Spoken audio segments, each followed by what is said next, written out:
And welcome back, Fourth and Long Fence. It's your footy correspondent, Coach Donnie Hess here, back with another off-season supporter series chat. And ladies and gentlemen, coming to us from the beautiful western part of Sydney is Michael. Michael, thank you for joining us today. Yeah, good morning. Great to be here and looking forward to another season. Awesome, awesome, awesome. Have to say that this got to be one of the prettiest backgrounds in the. I'm going to get lost in this, but we're going to have some fun. We're going to talk some footy. But before we get to the footy part of this podcast, I like kind of getting to know a little bit about the person that I'm chatting with outside of the game of football, just to kind of give us a little bit of background. So if you could, just a real quick bio on yourself outside of the game of football. Yeah, I'm Michael. I'm 52. I work as a accounts coordinator. And other than that, like to do a bit of running and enjoy my sports. And that's about it. Yeah. Awesome, awesome. So let's jump right into it. Being in New South Wales, I gotta ask this: what is your favorite thing about the sport of footy? Well, it's just a great sport on all levels. It's got a lot of different skills, a lot of different components to it, but put them all together, and it's just something that is great entertainment, great fun to play, great fun to watch, and something that I always get a great deal of pleasure out of watching. Yeah. All right. And before we go on, I got to ask this: being in New South Wales, I've listened to a few Sydney podcasts, and it throws me off when NRL calls themselves footy. Do you ever get in discussions and have that issue of talking about footy and meaning Aussie rules instead of NRL? Well, up here, of course, football can mean Aussie rules, it can mean soccer, it can mean rugby union, rugby league. And so it's a bit of a variable feast what the word football actually means from person to person. And so the word football doesn't get used all that much because it's so ambiguous and so on. But I'll, when I'm talking with other AFL people, I call it footy. Otherwise, I'll call it AFL simply to differentiate it. Yeah, makes sense. Makes sense. All righty, let's go to it. Let's go back into the memory bank just a little bit. Can you remember your earliest footy memory? Well, before the Giants came into being, I was born in Sydney, but spent quite a few years in Victoria when I was growing up. And so when I was down there, of course, everyone's into the footy there. So I had to be. And I supported Essendon in those days. Then I came back to Sydney. That was in 1990. I came back to Sydney and I've been back up here ever since. Followed Essendon from afar until the Giants came into being. And then when the Giants came along, it was too attractive an opportunity not to pass up to come over and be a part of the new team. Fantastic. And as you said there, my next question is usually who is your club? And anybody that sees the YouTube video knows you are a very, very proud GWS Giants supporter. And I know you probably know that my normal co-host for the AFL, my normal host for the AFL, Ross, is a huge GWS fan. He loves to give me crap, and during the Sydney Derby, we love the banter back and forth. So I gotta ask this. So you said you moved back to Sydney, you became a GWS Giants fan. I mean, what kind of possessed you considering they are one of the newest clubs to come into the AFL? Well, they are the newest club to come into the AFL. And of course, very few people get the opportunity to be part of a club from day one. And so that was one thing that was quite exciting when that opportunity arose to be part of the Giants from when it was just starting up as a sort of germ of an idea, really, and to what's become today. And of course, we're a long way from the game's heartland. And to be part of growing the game up here was something that was a great opportunity to be part of. Yeah, and it's fantastic that you do that because not everybody has that. As I've kind of caught on here, is that sometimes, very rarely, do people change allegiances. So it's really really cool for you to snag onto that. So you have it's such a different situation than many of the AFL clubs that I talk to. They have years and years, and unfortunately, again, GWS is the newest club in the AFL. So when it comes to the family dynamic, is the rest of your kind of singular family currently, are they all Giants fans, or do they kind of support other teams, or are they even footy fans at all? Well, I was the first member of my family to support the Giants, but since then, most of the rest of the family have gradually, one by one, drifted across and also joined the Orange. It'll lot because of my influence. Mhm. But yeah, just exciting to see, exciting when it happens. And my mum is a Giants member. My sister and my brother-in-law have gone to some games as well. And yeah, it's just great to see. Fantastic. Great seeing the charcoal and orange spreading in the family. That's fantastic. All right. Can you remember the first Giants item that you were given or bought? That would probably been actually was when the club had their launch and they launched the Giants name and the colours was that event in the pavilion at the showgrounds at Homebush, not far from here. And I signed up with a foundation membership that night. And my first had a Giants t-shirt and a cap. The t-shirt's sort of the worst for wear these days, but Mhm. I still have the cap. And yeah, that was sort of the wardrobe has grown considerably since then. I'm wearing, I think, the 2020 polo today. I've got members polos, members caps, a lot of those, quite a lot of the merch these days. Um, yeah, Fantastic. Absolutely love it. And it looks fantastic on you. You know you absolutely rock the charcoal and orange very, very proudly. So I love asking this question personally because I love hearing everybody being a fan is kind of this weird dichotomy sometimes because you're so passionate about something, but everybody kind of fans differently. Nobody fans exactly the same. So I like kind of hearing when I talk with supporters kind of can you describe your fandom for the GWS Giants? I know I follow you on Twitter. You're an excellent follower when it comes to information on how the Giants are doing in your opinion. So I ask you this, are you one of those you have to go to every single game that you possibly can? You try to get to a few interstate games. Are you somebody that go away from it for just the littlest bit to kind of give yourself a little bit of space? yeah. Well, I'm in the cheer squad, the group behind the goals with the big flags. You'll often see me there starting up some of the chants when we get the noise going. Um, and I go to all the home games at Giant Stadium. I go to as many of the Canberra games as I can. I before COVID, I would do a couple of interstate trips a year. Um, I only did one last year. And that was first time I'd been out of New South Wales since the 2019 grand final because travelling during COVID was problematic. But hoping to get a couple of interstate trips in this year, and we'll see how we go with that. Fantastic. And I love seeing that you're able to hopefully get back on the road and stay with them. So I asked this question again because as so many people have years of it, were you at the first ever Giants game? Was that the first ever Giants game you attended, or did it take a little bit later for you to see your first time seeing the charcoal and orange in action? No, I was there from day one. When we had some of the trial games, we played a triple header the year before we came into the AFL. Played a triple header with the Swans and Gold Coast out of Blacktown, and I was at that. We're first getting some noise going. Our first game for points, round one, 2012, against the Giants at the Olympics, against the Swans at the Olympic Stadium. And I was there in the charcoal and orange at that first ever game and never looked back.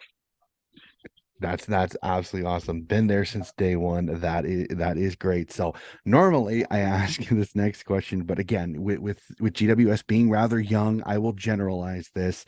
Of Favorite course. player that has ever donned the charcoal and orange for you currently?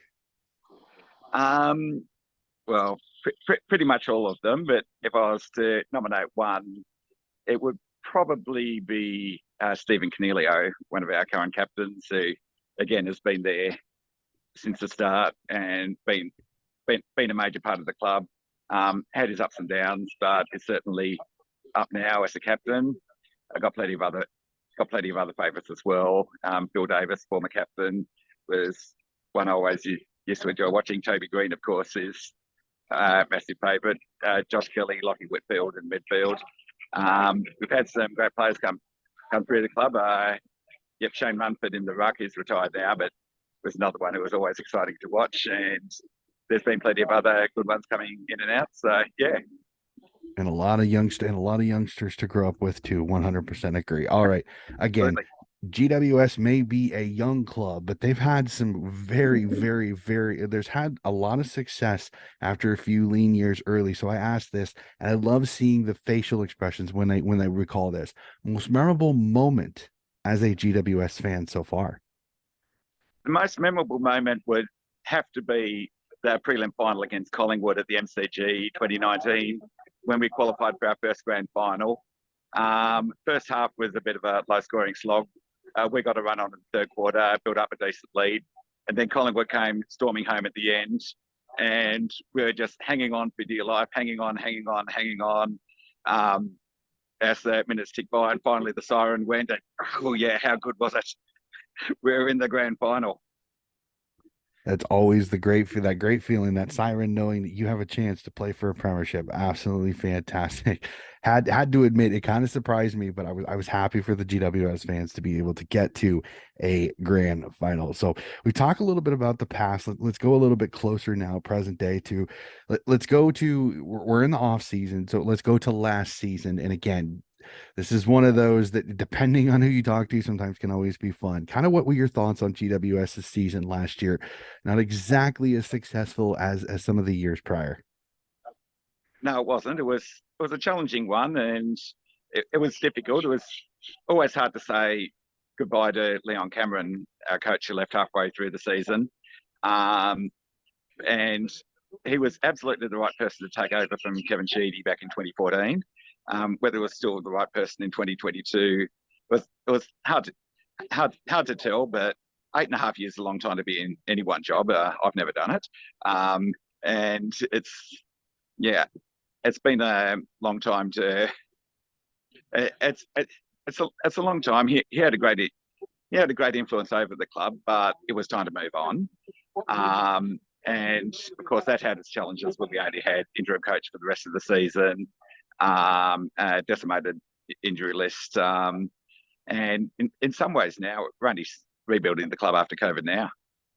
Yeah, I 100% agree. In the injury list, and unfortunately, this hasn't been the first season that it's really kind of haunted you at times with a lot of your superstars being injured and on the shelf and having to play a lot of young kids. But I think you're starting to turn over it.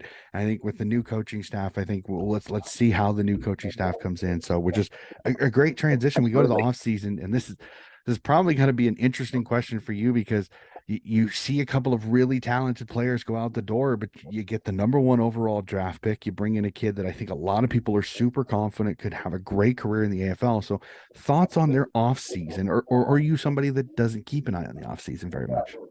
I do keep an eye on it, and of course that happens every year that we lose a lot of top players down to Victoria and get a lot of top draft picks coming in, and so it's the same thing every year. We'll have 3 or 4 picks in the first round of the draft, and unfortunately, a lot of them don't stick around, which is which is a new challenge that we'll have to at some point address. Um, and but certainly this year with Cadman certainly looks the goods. Even some of the other ones look pretty good. Finn Callaghan, who was number 2 last year, only played a couple of games last year. He'll probably get some more game time this year. Certainly the talent's there, and the challenge has always been to keep it. Yeah, never easy, unfortunately, and that's kind of the way it's kind of gone. And unfortunately, Richmond kind of picked your pockets a little bit with Hopper and in that. So we'll have to see. I still think there's a ton of young talent there. I think they've been able to keep it. And Absolutely. it's just retention. I think has been GWS's issue is that is the issue of getting so many high draft picks is they usually are going to ask for a lot of money because they're super talented and you can't keep everybody. So it is kind of a pick and choose. I think Gold Coast has had that same problem as well. So we go to the next one. Again, new coaching staff, new players in. What are your thoughts going into next year? Are you one of those, unfortunately, you see another season kind of lower on the table? Do you see a bounce back? Do you see maybe a surprise first year coach bounce a little bit like Craig McRae at Collingwood? Well, there's always a great unknown with a lot of new players. Adam Kingsley, of course, being a senior coach for the first time, he's brought his own coaches in. But there's a lot to be optimistic about. There's plenty of talent in the list. A lot of players last year weren't at their best, but you'd think with a strong preseason under their belt, um, should be doing better. And certainly there's a hell of a lot of scope for improvement at the Giants, and I reckon we'll surprise a few teams this year. We certainly won't be easy beats. We could certainly give the finals a shake, I reckon. I've said it in a couple of podcasts. I think GWS, Hawthorne, Essendon, and North Melbourne, I think are the four teams. I think they're going to make or break finals teams this year. I think if you can't get wins in games that I think a lot of people are going into this season thinking they're going to be towards the bottom of the ladder, they're perfect opportunities for a new coach to kind of put a chip on the shoulder of these young players and say, hey, everybody's doubting you. Everybody's telling these teams that you're playing, they're going to beat you. Here's your chance to shut them up. Here's your chance to go out and say, bugger this. We're going to go out and play some darn good footy. So they're a team I'm going to keep an eye on, along with, like I said, Hawthorne, Essendon, and North Melbourne, because those are kind of the presumed bottom four. They're going to make or break a finals team this year, because if they get a win in a game they're not expecting, they could cost the team a final. So I'm very, very interested on that. So again, I don't want them to be in the bottom four. I'm one of those. I'm a little bit of a Sydney sider when it comes to it. I like GWS being talented. I like the rivalry between Sydney and GWS as a Sydney supporter. I like when it's competitive. I think it makes both Yeah, teams stronger, but we'll have to see. Like I said, I hope, but we'll have to see. So we're gonna have a little bit of, we're gonna have a little bit of fun with this next question. I know a lot of people over here in the States, they absolutely love being the GM. They want to be able to make all the moves. They know what's best for their club. So with Australia, that's the list manager. So I'm gonna have a little bit of fun right here. For one day, I am going to install you as the list manager for the GWS Giants men's team. All 17 teams in the rest of the competition are open. You can nick one player to add to the Giants to maybe make them stronger next year. Who's that one player and why? Um, well, we've already got a pretty strong midfield, and much as there be plenty of players, like most of the Brownlow medalists come from that sort of area, they A, take up a lot of money, and B, that's not where our problem is. Mm-hmm. In some ways, you probably uh, uh, and it'll be interesting to see what happens with our forward line. But I'll be I'll be looking at um, maybe maybe a really strong defensive type, where we could be a bit flaky. I'd have to sort of think long and hard about who to go for, but maybe, yep, uh, maybe someone like Wiedering from Carlton, who's done some really good Mm-hmm. work back there, and he could probably he could probably really shore up our defence. You put him alongside, say, Nick Haynes, Connor Ryden, those sort of types. Mm-hmm. And there's certainly, yes, certainly if we can stop leaking goals at that end of the ground, I think the rest of our list will probably look after itself. Yeah, tons of talent. I think you've got some talent going forward. I think right now I would agree with you. I think the defensive backfield be interesting to see, maybe even an Alir, a Darcy Moore, a Tom Barras. Yeah, I think would all be great additions. The interceptability and be able to move it up the field. And absolutely. Someone like Alir with his sort of rebound and so on, he'd be, well, and yep. then you have Lockie Whitfield in the Yeah, halfback line. I, He I, can was, hit I was him. surprised. Oh, I was surprised when the Swans let him go to Port Adelaide so easily, but that's another story. Yeah, that's one of those. I think he got frustrated because he played ruck a yeah, lot the year before, and I don't think he wanted to do that. So I think he thought it'd be easier to go to a place where he wouldn't have to worry about that. And then yeah, last year I felt bad because I think last year he almost had to a couple of times yeah. because when they started having some of their injuries with Lysette and that. So it'll be really interesting. Yeah, I Absolutely. miss Sydney. I miss Alir at Sydney, but I'm Yeah. happy that he found some place that he's going really, really well. So all right. We go to the next one as 2020 and 2021 proved that the grand final found its way outside of Victorian soil. And I was very fascinated to hear Victorian media, who is very Victorian biased. I mean, again, it's understandable. You have 10 teams there. They started making a discussion that kind of surprised me as they started bringing up the topic of should the grand final be looked into maybe becoming a traveling grand final. And I found this discussion point very interesting because it does have a lot of strong opinions. So I like hearing people's kind of thoughts on this. Your thoughts on, should the grand final start maybe be looked at as being a traveling grand final? Again, the 50-year contract will kind of suspend it for just a second. Or are you one of those, you like the tradition of the MCG grand final? Well, certainly the last few years with COVID made things difficult and threw most of the rule books out the window, as we know. Um, in some ways, it was good last year, and we was back in Melbourne, and of course, 2019, that when we made it, and for a lot of our people who didn't have the footy background and so on, that was like the pilgrimage, so to Mm-hmm. speak. And a lot of our people sort of really saw the Victorian centric football culture for the first time, because a lot of our people hadn't travelled interstate before that, but made that trip.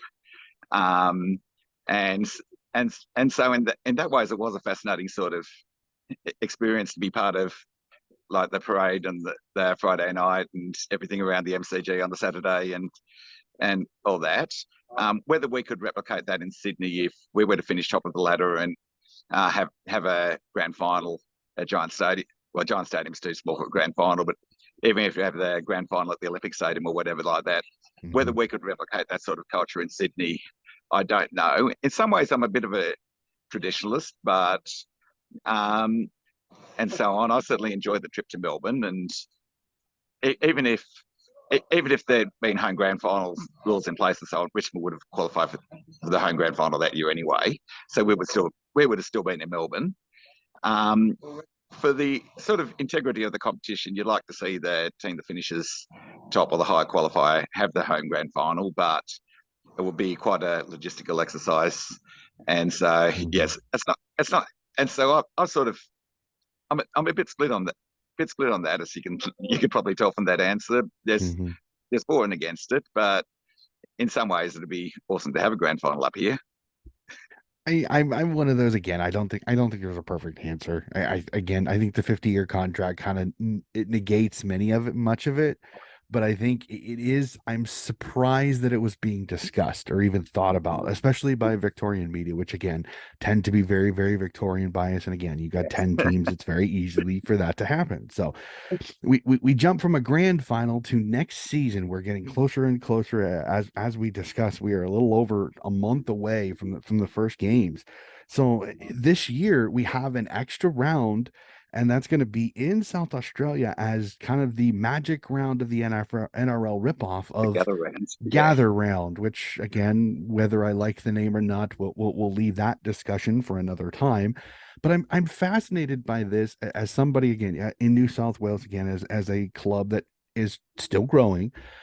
What are your thoughts on Gather Round? The fact that now all 9 games are going to be in Adelaide and South Australia, and then do you have any interest in maybe sneaking over to SA and catching a few games besides the Giants? It's pretty bizarre, really. Uh, the idea of it. I mean, I thought we'd left the days of playing neutral games in hubs behind when we left COVID restrictions behind, but it is sort of rather strange. We're going to be playing Hawthorn at Norwood Oval, Mhm. um, which is a rather strange sort of, that Norwood Oval is considered an AFL venue for starters, and secondly that we're playing a Victorian club there. And yeah, it seems a bit sort of strange to me. I I sort of suspect it's going to be a bit of a flop, but time will tell on that. I I'll consider going over to Adelaide for it if I can get reasonably priced flights and accommodation, but we'll see how we go on that. But yeah, it's a strange sort of an idea, and I I suspect it'll be one off.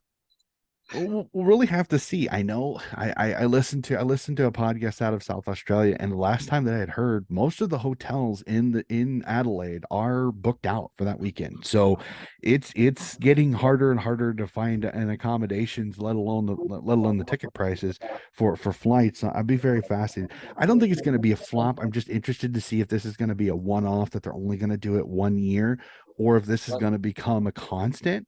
Because if it becomes a constant, then what does it go? Do we go to WA? Do we go to Sydney, which was the other originally discussed place? I think it'd be fascinating to, if before the Tassie license comes in, do one in Tasmania and, Yeah, it and would do be. the And two venues down there, because then you at least split them 5 and 4 a little bit, and maybe even when the Tassie license comes in, you'd then have 3 arenas to be able to play. It is April in Tasmania, so we'd have to check on the weather a little bit. But even still, it'd be fascinating to do a festival of 9 games in Tassie. So it'd be fascinating to see that. All right. it would be. It would. It was an interesting thought process somebody brought up, and I was like, that is an interesting, is to do the entire, do gather around, or whatever they end up naming it later, in Tasmania. I think it'd be fascinating. I think it'd be great for both for the Tassie footy and for the AFL. All right. You and I went back and forth a little bit online because I am a huge supporter of AFLW, and I know you sent me a couple of questions when I had the pleasure of sitting down with your captain of the GWS Giants, Alicia Eva. So I know you're a supporter of AFLW. So your thoughts on their season last year? Because again, a lot like the men, a frustrating season where it just seemed like things just didn't go the Giants' way. Yeah, there were certainly some frustrations, but that's always going to be the case with the AFLW, particularly with the restricted Mhm. ways in which um, teams are recruited and so on. And it has to be that way because the players are paid peanuts. So um, and so not many are able to come to Sydney. And so we're always going to struggle to field a competitive team, but did win a few games during the season. Undefeated at Henson Park out of the 3 games there, plus beat the Swans, and 4 out of 10 considering the list we had isn't too bad. Um, and we had, yeah, I mean, there's a couple of other games that could have won as well, but Mhm. and would have been giving the finals a shake. In the end, we're well short of the finals, but certainly didn't disgrace ourselves. And there's a lot to like about our AFLW list and the way the team's growing. Oh yeah, and you had some injury, a lot like the men's team too. You had some injuries in some places that really hurt you. So I completely agree. Kind of like the men. Do you have a favorite player on the women's list right now? Um, Nick Barr would probably be one of my favourites there. She's certainly delivers constantly week in week out. People like Alicia Reaver, the Fridge, the former captain, was always another favourite of mine during her when she was there. And there's a lot to like about our AFLW list, and we're going to keep getting better. You got some solid ones there. I hope they continue to grow for sure. All right. So as I've told many people, I eventually want to get to Australia. It's on my bucket list to get there, see some games. Like I said, I want to see a game at the SCG. I've now been requested by a few people in other states to see Adelaide, to see Perth, to see Melbourne, to see up at the Gabba too. So if I ever get down there, I may be traveling to every single footy state I possibly can while I'm there. I'm sure you will. I'm doing a little bit of research with a couple of questions to kind of find out when I go. I want to be fully ready. So I asked this. Americans, we love our food at our sporting events. So I asked this: when I go, what's your go-to food when you go to the footy? Um, it depends. At Giant Stadium, they've got some pretty good pies there. That's got its own in-house bakery, and so the pies generally tend to be better than they are at some of the mass-produced uh, places Mhm. elsewhere. Um, and so I generally don't eat much when I'm at the games. Probably pretty much do me. I go through the Pepsi Max, which is like the throat lubricant. Mhm. Um, because when you're going to be shouting and making a lot of noise and getting the cheers going, that's what I that's what I've got to be working on is the voice for that. Got to make sure those vocals are nice and ready for it. I 100% understand on that. And then, as you said, you're a huge cheer squad member, but I asked this: where's your ideal place to sit? Like, if you're not in the cheer squad, or you just maybe going to a random game, where's your ideal place to sit to watch the footy? We get a good view of the action. If you're on the wings near the interchange bench, That's always a good vantage point because you can see both sides of the ground, and there's a hell of a lot when you're at the game. You realise more than you do on telly. There's a lot of stuff that happens off the ball, Hmm. and so on, which you're not going to see on the telly. But when you're at the game, you can see the perspective, and especially when you see when you're near the interchange bench and you see who's coming on and off, who's sort of carrying an injury, who just needs a breather. You see those sort of things when you're there. You're not going to see that on telly, and so Hmm. it's a different sort of perspective. So yeah, I don't mind seeing a neutral game from there. Awesome, awesome. And then the last question that I asked this, and just because I'm starting a kind of a playlist because I'm trying to see all these great games because so many people have a favorite game. So favorite game of footy you have ever seen at the ground, on the telly, live, replay, doesn't matter. Favorite game of footy you have ever seen. I think you would have to go back to round one 2014, first game of our third season. In our second in our second season, we'd only won one game. We're playing the Swans at Giant Stadium.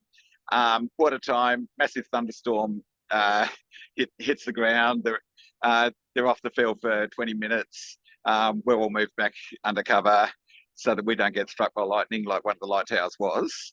Um, and we're about 3 or 4 goals down at quarter time. Work our way back into it. There's kick in at the last change. And then midway through the last quarter, scores a level. We scored the last 6 goals of the game. And we're just running away from the Swans, doing it easily. And it was just absolute scenes at our end because we'd only won 3 games in our first 2 seasons. And so suddenly we claimed the scalp of one of the leading title contenders. And Swans ended up making the grand final that year. And it was just, we couldn't believe what we're seeing. It was just, here come the Giants. We had arrived. And ever since then, it started to become a real good rivalry. Nice, tough 2 games between them. Absolutely love it. So, We've alrighty, had some, Michael, we've that, had some good battles. We played 3 times in finals yeah, already. exactly. When you consider the South Australian teams who have been around for longer, they've only played once in a final, and there's never been a WA but Derby final. But we played the Swans 3 times. And it's just, yeah, what are the odds against it? Yeah, and the crazy part is I think you've got the Chuckies in all 3 games. So it's like Yeah, we've done the all three. Swans Yeah. fans, they're like, we don't want to play GWS in the final. We don't want to play GWS in the final. It's It could absolutely happen this awesome. year. Hope it does. We'll have to see again. The crazier things have happened again. You Absolutely. just never know. All righty. Well, Michael, this has been a fantastic conversation. That actually is it for my questions. I want to thank you so much for hopping on again.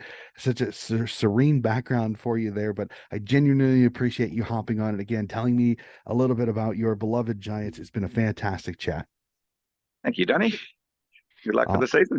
all right. Hey, always luck between the Harbor City teams for definitely from me, Absolutely. especially considering I work with a Giants guy, so you kind of have to have a little bit of respect for that. So, ladies and gentlemen, that is going to do it for the end of our episode. Again, we are getting closer and closer to the regular season. I'm finishing up more chats, sample chats, VFL chats, and waffle chats still to come. Keep an eye out. We will be back again very